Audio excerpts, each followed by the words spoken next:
পরমারাধ্য শ্রী শ্রী ভগবানের রাতুল চরণে প্রণাম জানিয়ে এবং আমার সমস্ত গুরু ভ্রাতা ও গুরু ভগিনীদের প্রতি সশ্রদ্ধ জয় গুরু সম্ভাষণ জানিয়ে আজকের পাঠ শুরু করছি। ওম অখণ্ড সংহিতা বা অখণ্ড মণ্ডলেশ্বর শ্রী শ্রী স্বামী স্বরূপানন্দ পরমহংসদেবের উপদেশ বাণী, দ্বাদশ খণ্ড, মানবের নিজস্ব স্বভাব। রংপুর তাজহাট নিবাসী জনৈক পত্রলেখকের পত্রের উত্তরে শ্রী শ্রী বাবামণি লিখিলেন, মনে রাখিও, তুমি মানো আর না মানো, তুমি একান্তভাবে শ্রী ভগবানেরই কিঙ্কর। তুমি আর কাহারও দাস নহ। ভগবৎ সেবাই তোমার জীবনের একমাত্র লক্ষ্য, এবং এই সেবাতে নিজেকে সম্যকরূপে সমর্পণ করিতে পারাই তোমার পরম পুরুষার্থ। তোমার প্রকৃত স্বভাব ভগবৎ সেবা, এবং যখন তুমি ভগবৎ সেবায় বিমুখ, তখনই তুমি স্বভাবচ্যুত দুর্ভাগা।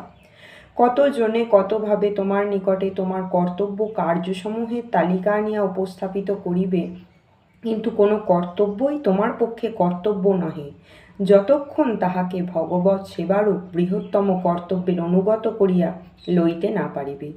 সন্ন্যাসেচ্ছু সংসার ত্যাগ করুক ভগবৎ সেবার আনুগত্যে, গৃহস্থ প্রজা সৃষ্টি করুক একমাত্র ভগবৎ সেবারই আনুগত্যে।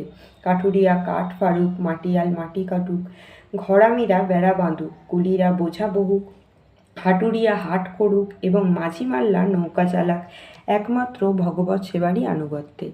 নিখিল ভুবনে সর্বরাজরাজেশ্বর শ্রী ভগবানেরই অদ্বিতীয় রাজত্ব দেহে মনে প্রাণে সুপ্রতিষ্ঠিত হইয়া যাও, এবং সৈনিক ও সেনাপতি, বণিক ও ধনপতি, শ্রমিক ও কর্মদাতা, শ্রোতা এবং প্রচারক সকলের নিকটে সম্রাটের সম্রাট পরমেশ্বরের সেবাই জীবনের পরম লক্ষ্য হোক। মনে করিও না এমন দিন জগতে আসিবে না, ভাবিও না ইহমুখ স্থূল সত্ত্ব জড়বুদ্ধি ক্ষণসুখী ইন্দ্রিয় পরিতর্পণ চিরকালই মানবের মনের উপরে রাজত্ব করিতে পারিবে।